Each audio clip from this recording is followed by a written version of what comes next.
Real English, real life, really easy. Really yours, Easy English Pod. So, Sarah, I texted you this morning, around 9. Yes, sorry about that. You didn't reply for 2 hours. I know. I was going to reply and then I opened one video. Just one video. Just one video.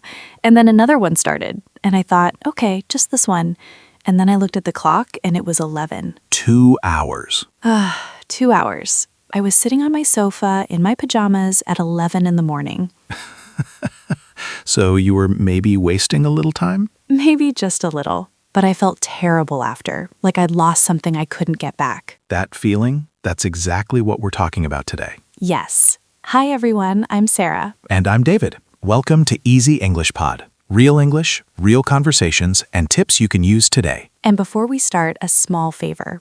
If you've ever lost 2 hours to your phone and you're not even sure what you watched, this episode is for you. Please like this episode, subscribe, and share it with a friend who's learning English. Especially that friend who says, I've got no time for English, but they know every trending video from last night. We all know that friend. Sometimes it's us. Sometimes it's definitely me. This morning, actually. Okay, let's talk about time. David, in simple words, what does it mean to waste time? To waste time means you use your time on something that gives you nothing back. It doesn't help you learn, it doesn't help you rest, it doesn't help you grow. So it's not about fun or not fun. Right. It's about what you get at the end. Think about a taxi. A taxi. Okay. When you get in a taxi, the meter starts. You can see the number going up every minute. Whether you're moving fast or stuck in traffic, whether you're talking or sleeping, the meter doesn't care. The meter never stops. Never. Time is the same. The meter's always running. The question isn't, is my time going? It's always going. The question is, where is this taxi taking you? Are you going somewhere you chose, or are you just watching the meter go up? And when you waste time, you arrive somewhere and think, wait, how did I get here? I didn't choose this place. That feeling. That's wasted time. Yes. So today we've got some tips. Simple and practical. And you can start today. Not tomorrow. Today. Tip 1. Make a tiny plan. Tiny.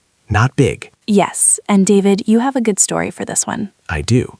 So last year, a student came to me after class. His name's James. He said, David, I want to write in English every day. I made a plan. 500 words every single day. 500 words every day? I looked at him and I thought, James, this plan's gonna hurt you. But he was excited. So I said, let's see. 1 week later, he came back. He said, David, I did day 1. Day 2, I was tired. Day 3, I had work. I haven't written anything since. 3 days. 3 days. And then he felt terrible. Not just about his English. He felt like he'd failed himself. That feeling of breaking your own promise, it's really heavy. Very heavy. So I said, James, new plan. Every day, just open the document. That's it. Don't write anything. Just open it. Just open it. Just open it. He said, that's too easy, David. I said, good. Easy is the point. And did it work? 3 months later, James showed me his document. 30,000 words. He didn't plan to write 30,000 words. He just kept opening the document. And once it was open, he always wrote something. Because starting is the hardest part. Always. The tiny plan removes the hard part. Think about a fishing hook. A fishing hook. Okay. A fishing hook is tiny. You can hold it between 2 fingers. It looks like nothing, but without it, you catch nothing. A big net looks more powerful, but a tiny hook in the right place catches the fish. So a tiny plan is your fishing hook. Small, simple, but it works. So instead of, I'll improve my English today, try this. I'll learn 3 new words today. Or I'll listen to 10 minutes of English. That's your hook. Small plan, real action. And that good feeling when you finish. That feeling changes everything. It really does. Tip 2, use your pocket time. And I want to start with a question. Okay? When you open your fridge and you see some leftover rice, half an onion, and 2 eggs, what do you think? Honestly, I think there's nothing to eat. Most people think that. But someone who knows how to cook looks at the same fridge and makes a full meal. The ingredients were there the whole time. Oh, I see where this is going. Your day is that fridge.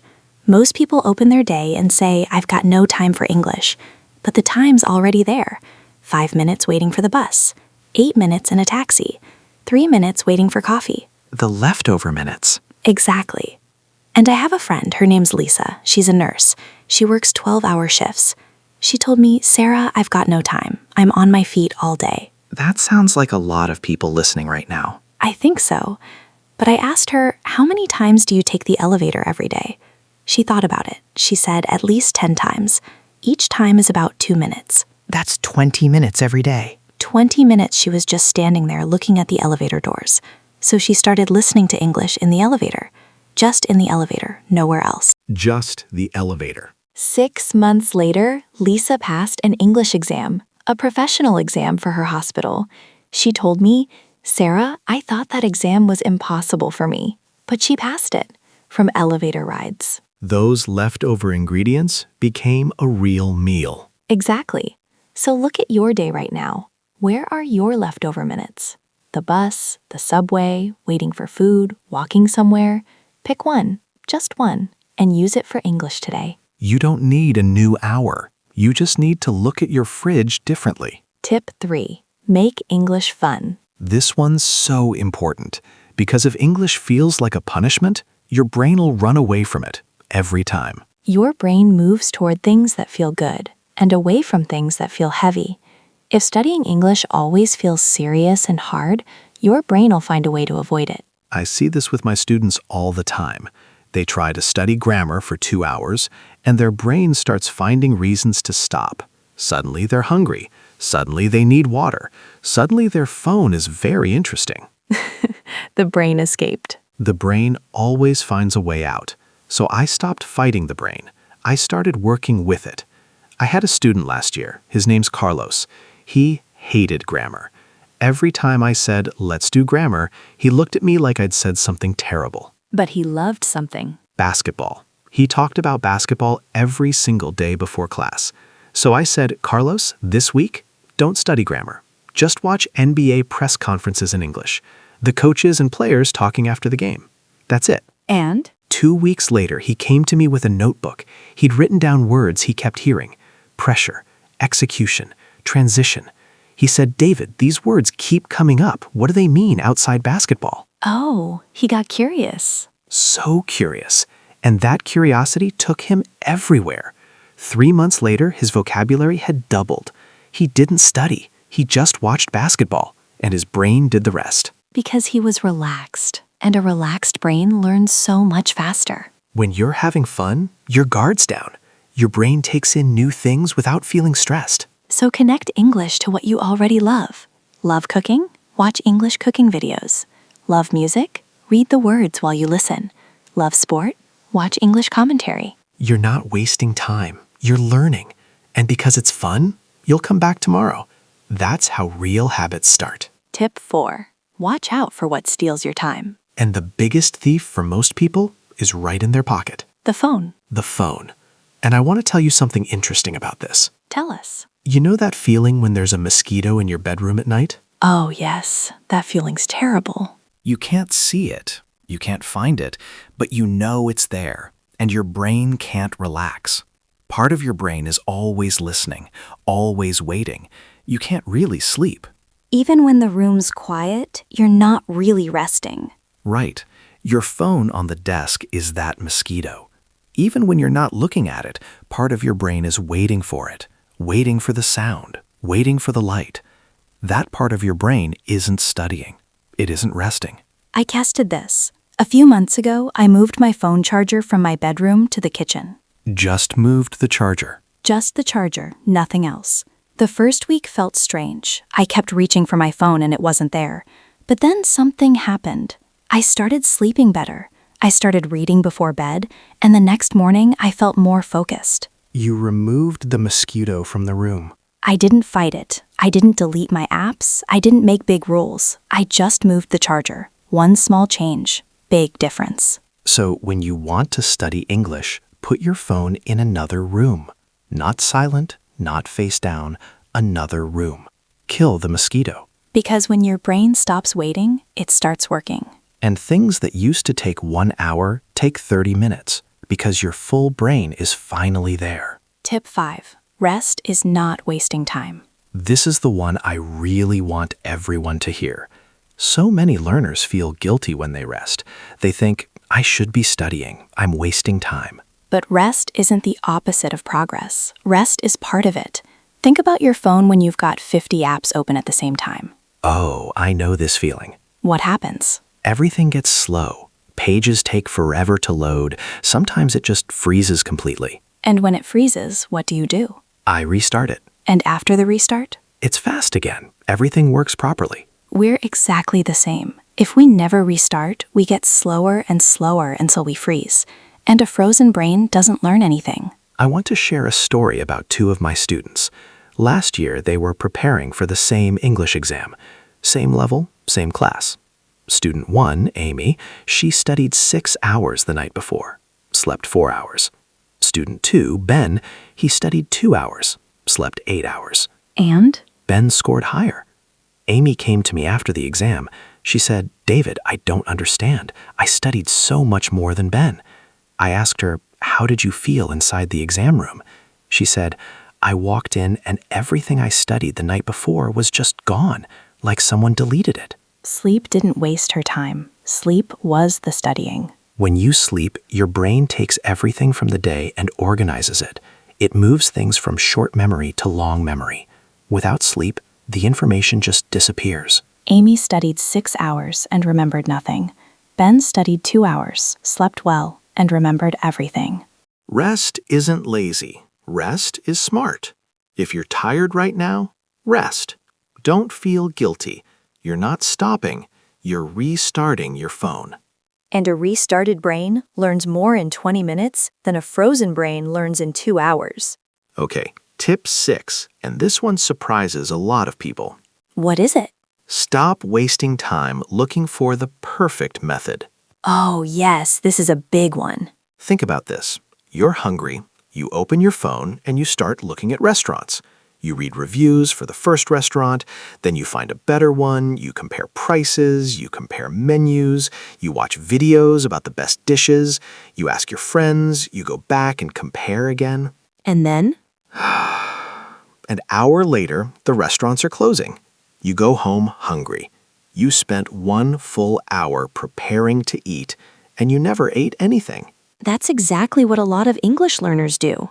I have a student, her name's Priya. She came to me 18 months ago. She said, David, I want to find the best way to learn English. Can you recommend some apps? I gave her 3 apps, 3 good ones. And? 6 months later, she came back. She said, I tried those apps, but I read that another method is better.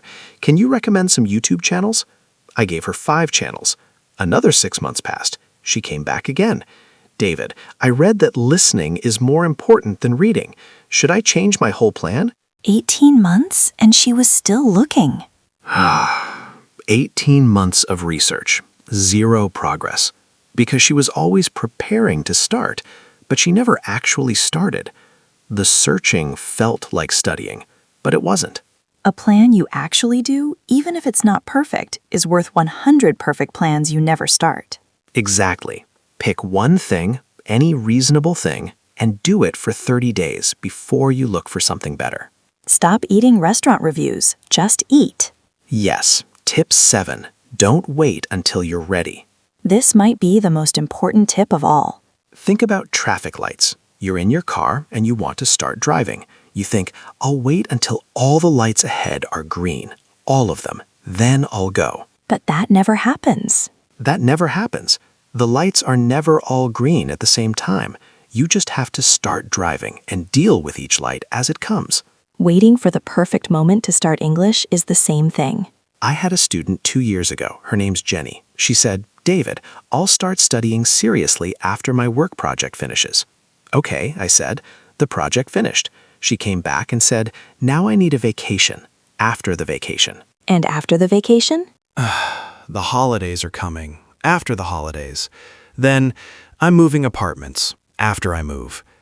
I saw Jenny last month, 2 years later. She said, David, my English is exactly the same as when I first met you. 2 years of waiting for the right moment. And the right moment never came, because the right moment was 2 years ago. in the right moment is also right now. This imperfect, busy, messy moment. The best time to start was yesterday. The second best time is today. Not after the project, not after the vacation. Today, with 5 minutes, with 3 words, with one tiny plan. Because in 2 years, you'll look back and you'll wish you'd started today. Okay, 4 action steps, things you can do today. Step 1. Write down one tiny English goal for today. Just today. I'll learn 3 new words from this episode. Small, clear, and doable. Your fishing hook for today, just one. Step 2. Find one leftover minute in your day. Decide right now, which pocket time will you use for English today? The elevator, the bus, waiting for coffee, it's already there. Just pick one. Step 3. Pick one thing you already love and connect it to English today. One sport video, one song, one show. Just one. In step 4, if you've been waiting for the perfect method or the perfect moment, stop today. Pick anything. Start today. Deal with the traffic lights as they come. And before we go, I want to say something to you, the person listening right now. Maybe today's hard. Maybe you're tired. Maybe you feel like your English isn't moving fast enough. That feeling's normal. Every learner feels it, even the really good ones. But here's what's true. You're here. You listened to this whole episode. You used your time for something that matters. That's not nothing. That's a real step. You don't need to be perfect. You just need to keep coming back. And you're already doing that right now. So here's our question for the comments today. Just one sentence is enough. What's been stopping you from starting? The project? The vacation? The perfect method? Write it below. Your answer might help someone else who's reading the comments right now. Thank you for spending this time with us. You didn't waste it. You invested it in yourself. Until next time, small steps, real English. Take care, everyone. See you next time.